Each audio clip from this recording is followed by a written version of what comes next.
Ladies and gentlemen, welcome to another Bulletproof for BJJ podcast. On today's episode, we talk about what is better than bench press for BJJ. Now, many folks out there love a bench press, and I myself actually have been known to do it from time to time. But there are alternatives. What are they? What are the 5 best moves that can help you grow your chest, develop your triceps, and get hella strong for BJJ, which don't involve a bench? What are the problems that you face when doing a bench press incorrectly? Also, if you have suspect posture, where is the best place for you to start to get right, to get your chest, shoulders, and triceps stronger? And last but not least, we also let you know exactly what you need to do to go from 0 to hero in the chesticle department. Now, if you want a system and a method of getting stronger, which keeps you accountable, go to the App Store, go to the Google Play Store and download our app. It's the Bulletproof for BJJ app. You can take a 14-day free trial, cost you nothing, get in there, get pressing, get squatting, get moving, and you will feel stronger, more resilient, and you'll also look more muscular when you show up to the next open mat. Better than bench press for BJJ. Ooh, what new app? What could be better than bench press? So a couple weeks ago, I had said that I had actually said in context that the bench press is not a bad exercise, because it is true. There is no such thing as a bad exercise. They're all just tools. But I do believe there are alternatives to doing a barbell bench press, which could be a great way for BJJ folks to get strong through the chest, through the shoulders, through the triceps, which maybe you're not doing because it's not as popular, or maybe you didn't know about it. So I don't want to use this opportunity. I don't want to abuse this opportunity to bash the bench press, because contrary to popular belief, I actually do bench press once a week. Oh, do you? I do. Yeah. You know a little something about the bench. Well, I don't know much. I benched about like this many times in my life. No, but the thing is I'm learning about it, right? And that's the thing. Like, it's all about learning, and they're all tools. But there are some other moves that I know very well and have been able to get pretty strong off, and have helped other people get very strong off. And the reason why I want to bring these up is there are certain limitations to the position of a bench press. So I wanted to just talk about that first, and it's not unknown to people. People are aware of it. That when you lie down on a bench and you get your scaps back and you get set for a bench press position, your scaps are fixed, your shoulder blades are pinned. So they can't move freely in a way that your shoulder's actually meant to move. Right. And so that I never thought about that, but it's a good point. They're kind of stuck to the bench. Yeah, they're pinned back. You fix them, the lats lock them in. And yeah, the bench press is a whole body move if you're doing it correctly, if you're using your leg drive, glutes are bridging up, you're driving through the quads, you're pushing yourself back into the bench. Like, there's a lot going on. So it's not that the barbell bench press specifically doesn't use your body in a lot of different ways, but your scaps are pinned. That is not necessarily the best way for you to train horizontal pressing. It is a way. Right? Now, there just to that point about the scaps being pinned, you could argue there's a benefit to that too, right? Yes, there is a benefit to that. Right, because it isolates the pec. Not isolates it, but it really loads the pec. It does. And if that's what you're trying to get big and strong, that's good. But fair to say, there are different variations of the bench you can do, but I actually want to go outside of bench today. Oh, shit. Oh, my God. Imagine. So with that, there is a lot of ways that you as a BJJ person can get strong and build big muscular titties, as well as great shoulders, a healthy rotator cuff, strong ass triceps, and don't have any inherent problems. And it's very easy to scale up. So I want to start at the lowest level point, which is commonly done wrong, but we're going to go there. I want to talk about the push-up. So many of us, like definitely how I started when I started in Taekwondo, classic, run around the gym, drop down, 20 push-ups, 20 sit-ups, run. Like for many of us in BJJ, that's an experience. Yeah. And I remember that we had like a certain amount of push-ups we had to hit for our gradings in Taekwondo as well. Like to get your next belt, you had to be able to do 50 push-ups. The next one you had to be 100. And On your knuckles? yeah, we did knuckle push-ups, but Yeah. that was like when you were a bit older. Right Like, on. the kids didn't have to do that per se. But the push-up is actually quite underrated if you do it correctly. And we kind of do it a little bit different. So I might get you to touch on that, Joe, the bulletproof approach to the push-up. Yeah, push-up's definitely the most abused of all warm-up. Like it gets abused in warm-ups, and it's The form is terrible. yeah, it's horrible. So what we're looking for is arms at a perpendicular angle to the spine. So generally, when you're on the floor, your hands are going to be beneath your shoulders. Feet squeezed together. Your pelvis is tucked posteriorly. So you're squeezing your glutes. You're pulling your rib cage down to brace your abs. So you got this nice hollow midline, which in body weight we usually see saggy. Yeah, that's people right. doing like hip downs. Sticking their ass out, sticking their belly out. Yeah. So yeah, that bracing of the midline is the key thing, and then it's ensuring that you pin your scapulars downwards, so pulling your shoulder blades towards your hips, and then elbows tight as you descend. And when you come down, actually with a push up, much like the bench press, you want to move forward as you come down, so that your hands, which start under your shoulders, Are coming. they'll come down sort of by your belly. Yeah, like almost top or of sternum. abs, ribs. Yeah.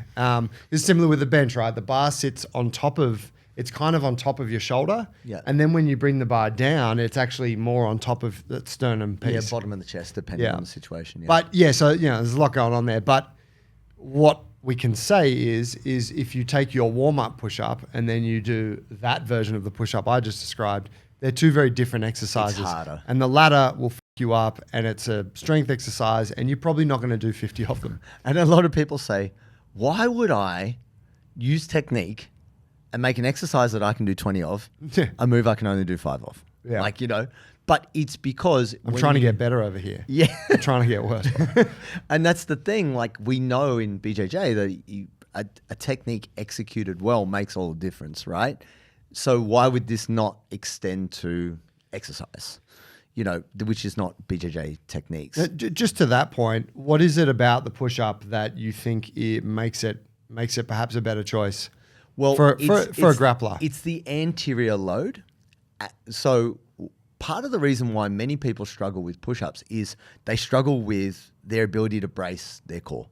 Like, they really struggle with their ability to brace not only through quads, hip flexors, abs, but then also stabilizing the scaps. We commonly see it when people can't do scap push-ups. They can't protract and they struggle to retract as well. So the great thing about the push-up position is you are taking load in your wrists in a way that you do use when you grapple.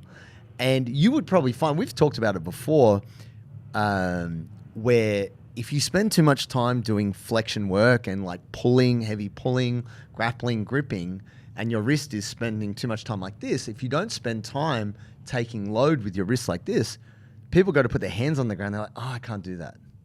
But they can lie back and put a bar in their hands and do a bench press. Yeah. Right? And so it exposes that joint. Yeah, you're getting exposure to a different movement and a way to load, which not only allows your shoulder blades to move in a way which they're built and designed to move, but you're still getting really great stimulus through the pecs, through the triceps, through the serratus, and also the rest of your body in this position.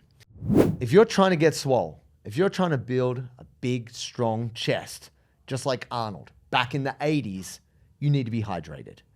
And Sodi's got you covered. That's right. The perfect mix of sodium, potassium, and magnesium is going to keep your muscles pumped, plump, and ready to lift. When you use the code Bulletproof15, you'll get 15% off. Go to sodi.com.au and you'll get 15% off. You can get yourself some delicious hydration salts. You can be jacked, swole, and energetic. And that's what you need. Shoo. So yeah, right. And I think that's like if you were trying to load your pecs as heavy as possible, you probably wouldn't choose a push-up, right?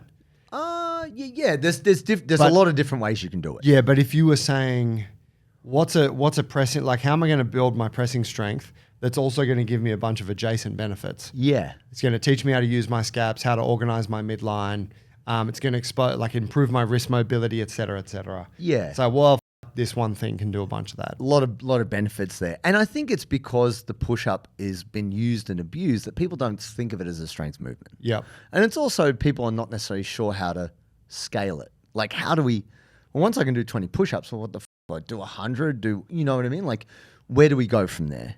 And look, as someone who has been exposed to, I guess, like some of the gymnastic movements, like, tuck planche and even just like minor hand balancing things, not because I'm good at those things, but hanging out with people who are good at them, they spend a lot of time prepping their wrists. Like wrist strength is a thing. And I find typically people in jiu-jitsu have shitty wrists. Yep.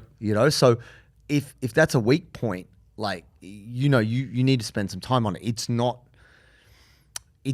just that, we want to have good, healthy shoulders and strong pecs and strong triceps. It's like we want our whole bodies to be resilient. And this is a really good way to get it started. And then it's not actually that hard to progress it because you can then look at improving your range of motion. Because like the limiting factor on the push-up is, hey, I can only go to the floor. Well, then we can look at a movement like, say, a deficit push-up, where you're either on the handles of a kettlebell or push-up handles, or you could be using some books or something like that, which allows you to get your shoulder like lower than your hands, really, almost. Yeah, it allows you to go deeper. And so that improvement in range of motion is also creating like bigger stretch, bigger stimulus, and you're getting stronger and loaded up through more range, which I believe is really healthy. Yeah, I think specifically like with that variation, as you go deeper down, your elbow passes further behind you. Your shoulder goes into deeper shoulder extension. Yep. And that shoulder extension piece is like that's stretching the bicep. And I think most grapplers could probably attest, biceps usually get pretty tight because we're pulling and clamping so often. And so that bicep is always shortening, right? It's a flexor of the elbow. So you're getting this like under load, you're getting this lengthening of it, which like as we know, say when we're teaching people to do pull-ups and stuff like that, it's often people's inability to get into reasonable levels of shoulder flexion, shoulder extension, that allows them to actually do a full range pull-up. Yeah. And so that's where an exercise like that starts to become a really nice complementary piece. Yeah. And I guess it's underestimated because you just think, oh, well, how much harder can it be? Like I'm only moving like a little bit more. Yeah. Yeah, increasing. But let me tell you, as a 5'9.5" king, a few inches can make all the difference, especially on your Tinder profile. But no, seriously, folks, like loading up through a greater range of motion does a lot, and then progress on that is loading the push-up, which is something people typically don't do. But because it's awkward. Yeah. Like it is awkward to try. Unless you got a weighted vest. Weighted vests are great. Yeah. The classic thing is to try and balance a weight plate on the shoulder blades, but your shoulder blades move around. It can roll off, smash your hand, all kinds of stuff. But another thing too is chains. That is actually one of the easiest ways to load it. Oh, all right, Dante. Well, relax, bro.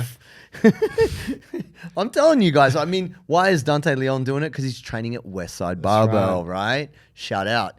And that's the thing. My Russian coach, he would just get these really heavy gauge, like the chains that they use he got it from a marine supply, like for boats. Nice. For anchors and shit like that, like real heavy gauge. So one chain with only about 6-7 links weighed like 15 kilos. And That's handy. He would crisscross them across my back. Yeah. And he would just load me up. So he would do like an ascending ladder where he'd put 2 smaller chains. I'd do 5 push-ups. 2 heavier chains. He'd cross them across my shoulder trap. And it actually sits really nicely. Yeah. But you need a little bit of help to organize that. Yeah. But a weighted push-up, I believe, is really underrated because you actually have to brace so f***ing hard through your abs to not have it collapse. It's actually super tough. And I think that that's a thing that it's rare that you are prone, like face down. You know, you see people doing planks and different core stability exercises, but it's rare that you see people loading that up. Yeah. And so I think there's a massive benefit in even just adding a small amount of weight to a push-up position. Yeah, I think weighted push-ups are gangster if you can do them right. Yeah. And then we can go the next step there in the kind of push-up progression, in my opinion, once you can tolerate load and you've got your full range of motion, is a dynamic push-up. Whether that be like almost like a jumping push-up we call it a dynamic push-up, where you push yourself off the ground so hard that your hands leave the ground. Get some air time. Hand release push-up. Hand release push-up. And then people can go to a clap push-up. Yep. I think I told double clap, triple clap. Clap behind the back. Yep. Yeah, I remember I told the story before. Scott Munro, this guy at our school, he was a couple of years above us. He had the head of, for those of you out there, throwback, Mad Magazine. Mm-hmm. Scott Munro looked like the character from Mad Magazine. Oh, yeah. Except his body was jacked. Yeah. And his girlfriend was so hot. Oh, yeah. Yeah, Lisa. Anyway, so he's probably crushing right now. Bro, yeah. He could dunk a basketball. The guy could bench like double his body weight. Like the guy was so athletic. And we just learned about like a double clap. We thought clap push-ups were hard, right? And then we saw a clip of, this is the early days of the internet, folks, a grainy video of like Marines doing clap behind the back push-ups. And so it was like myself, Omar, a friend of ours, Thomas Keogh, we were at the gym and they had basketball courts at the gym. And we're like trying to like do these clap behind the back push-ups and like smashing our faces on the ground. And Scott walks in. We're like, yo, Scott, can you do these? And he's like, yeah, I don't know. Maybe I can. Gets down and does a double clap, like, fucking clap behind the back, clap in front, nails it, and then just goes, guess I can. Walks off. And we're like, whoa, double clap push up, what the f-? Like, blew our minds, right? Wow, yeah. And that's the thing. When you add that thing of actually pushing yourself away and then you've got to deal with the decelerating your body weight to the ground, that's a huge overload. Yeah. And in terms of like building strength and white muscle fiber types and explosive dynamic action, it's pretty powerful. If you're trying to improve not only your body, but your mind, for BJJ, you need submeta.io. It is the most comprehensive online platform for learning jiu-jitsu. It's suitable for beginners, white belts, all the way through to experienced black belts. There's something in there that will help improve your jiu-jitsu.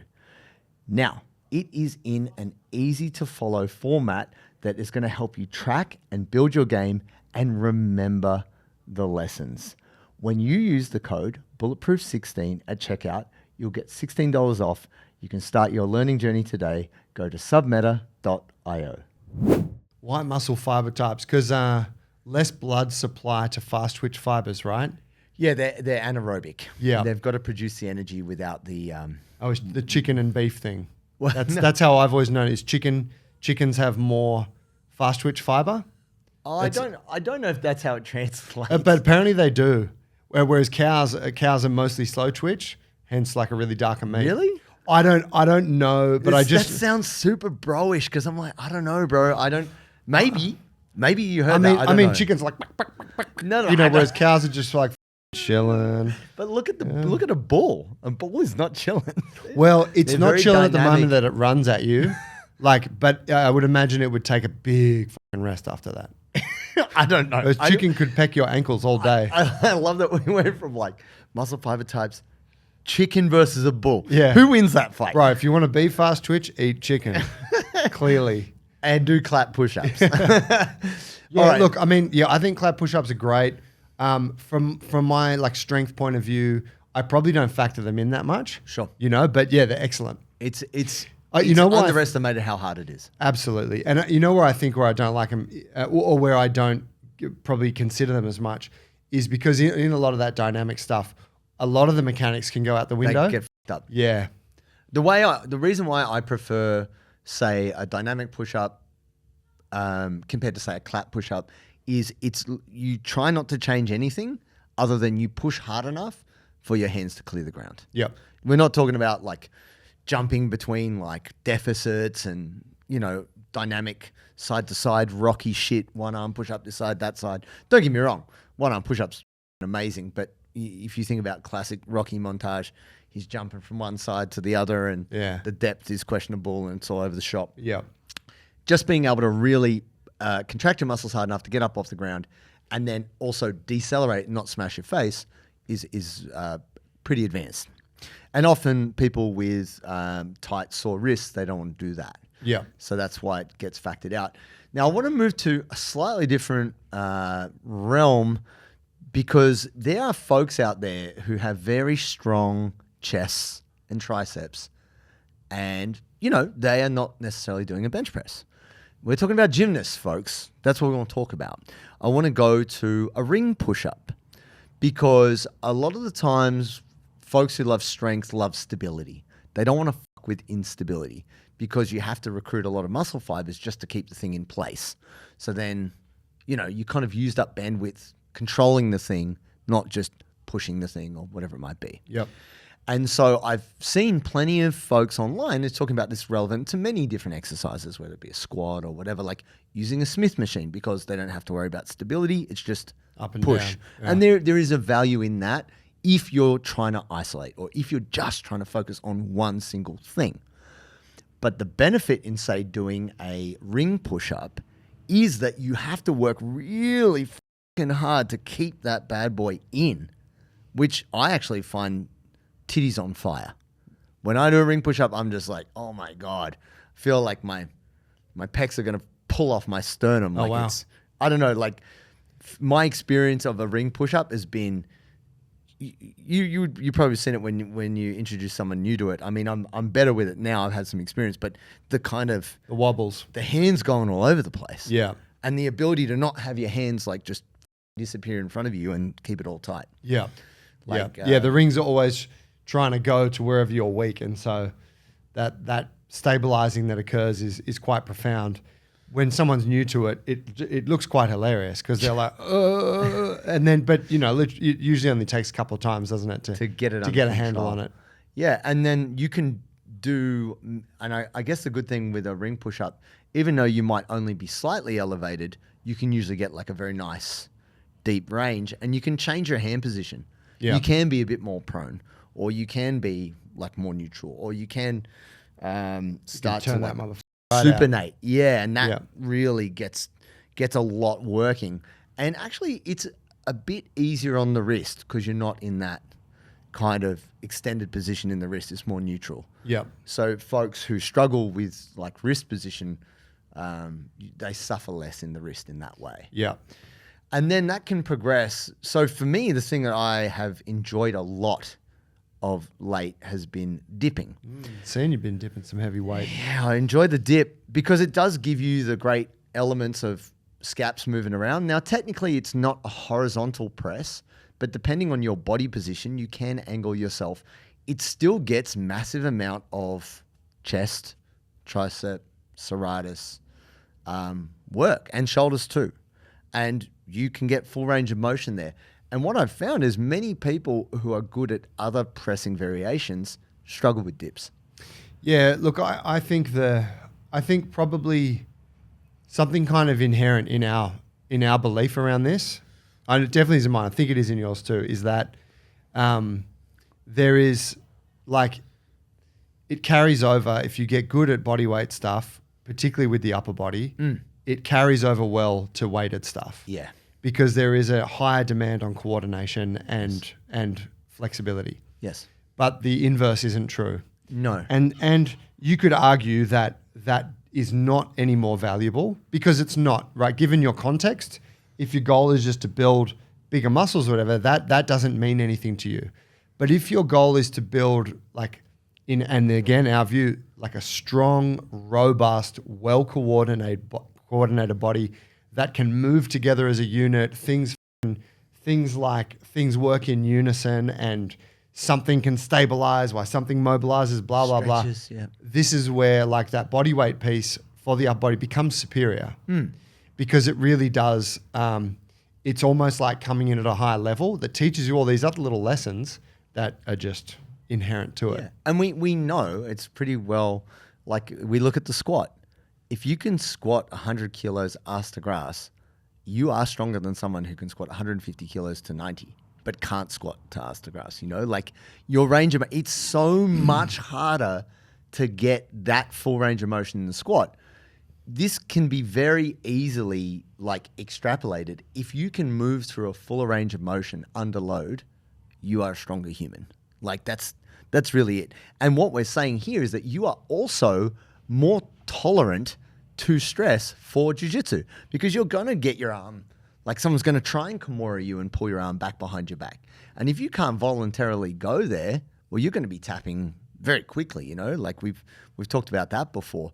But the great thing about a dip is you can load it in a similar way to the way you might do a push-up, whether you're hanging weight off a belt, or you've got a weighted vest, or you want to jam a dumbbell or a sandbag between your knees. Yeah, I know you're a fan of. I've never used chains for a dip, but I feel like a chain around the neck. It's way better. It would be awesome because it's way better. Because it would allow you then to lean into the pec more. Yeah. Whereas as soon as you've got I try a dumbbell between the legs and it pulls you down. It does. Doesn't it? So the reason why it was pure laziness. The reason why I started using the dumbbell between the knees is the gym I was at the time didn't, or maybe they did have one, but I couldn't find it.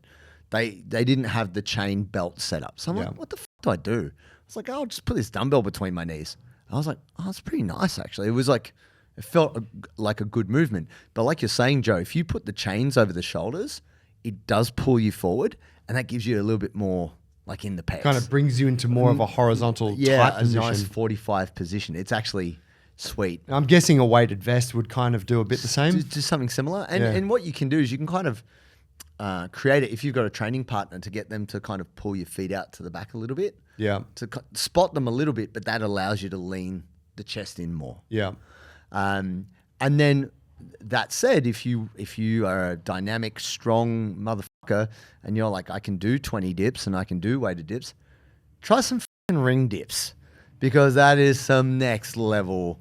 I've got to say, ring dips for me is like, it is possibly just one of the hardest pressing variations to get your chest, your triceps, your shoulders working. It's pretty wild to me.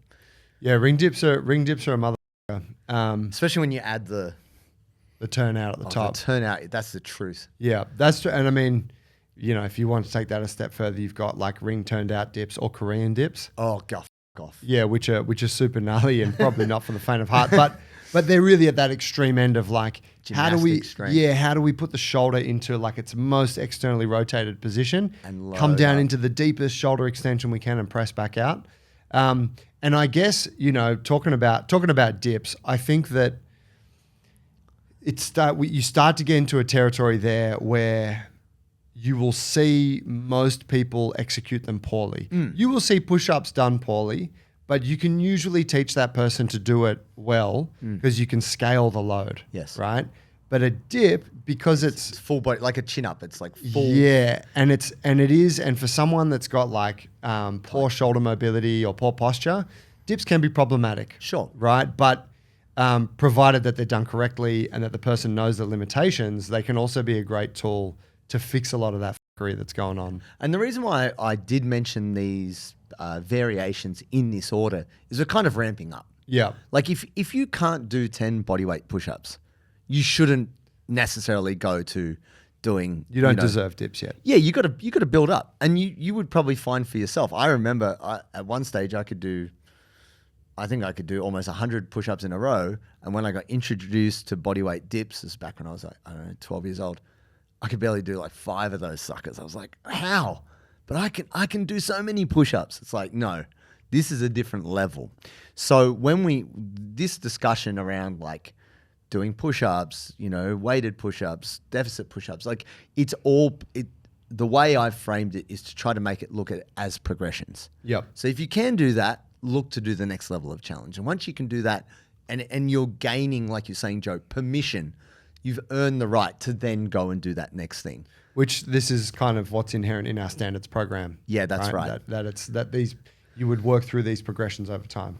Yeah. And so we do want you to have big, strong, muscular titties. We want you to have bulging triceps. We want you to have healthy, strong scapulars, so that when someone tries to Kimura you, you can just pick them up with your singular arm. But this can be achieved without necessarily doing a bench press.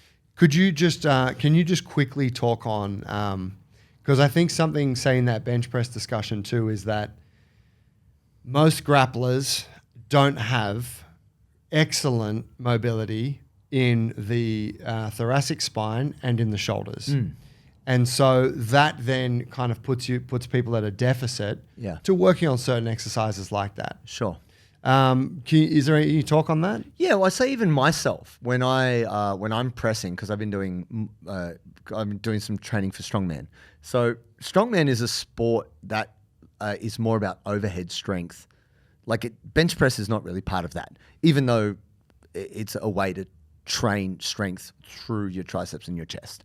Thoracic extension is so important, but also thoracic extension is very important for being able to get your arch right for bench, because you'll see it. It's been shown that if you get that right position through the torso, you get better pec recruitment as opposed to just having your back flat. You'll see high level powerlifters bring their feet in, set their arch, but they have to have their hips down on the bench. But they are pushing. The hips have to be on the bench. Yeah. Is that a new thing? No. It's like for it to be legal. Yeah. If the hips lift, then it's like a no lift. Right. So the butt has to be down. Yeah. But you will notice that there is a distinct arch for them to massive be set. extension. And what was brought up more recently in a particular video, I think it was Squat University, was talking about the push through the legs isn't to drive the hips up. It's to push you back down into the bench. Yeah. Through the quads, through the torso. But glutes are jacked. Glutes are on, quads are on, leg drive. And that is giving you adding the leg drive gives you more nervous system drive to be able to push. Right. But thoracic extension is key. But what you commonly see is people just lying down on the bench and just using their arms. Yeah. Not using their whole body for the movement. Yeah. And so in that way, thoracic extension's important. And if you already have kind of poorly functioning shoulders and you don't have a lot of thoracic extension because you haven't trained it, this can lead to serious problems.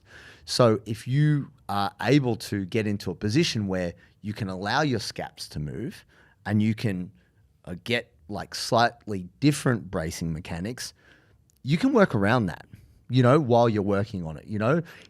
You don't need fantastic thoracic extension to actually do a really good push-up, even though better thoracic extension could be a good thing. Right. So we're doing this to go, you know what? There's options. There's options out there and there's other benefits. So why not go with that shit?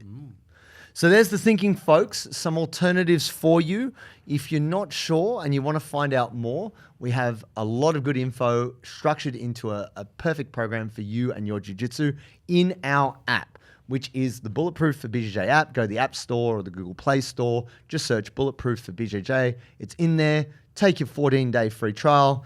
Costs you nothing. Get amongst it. Get strong. Get jacked. Do it today.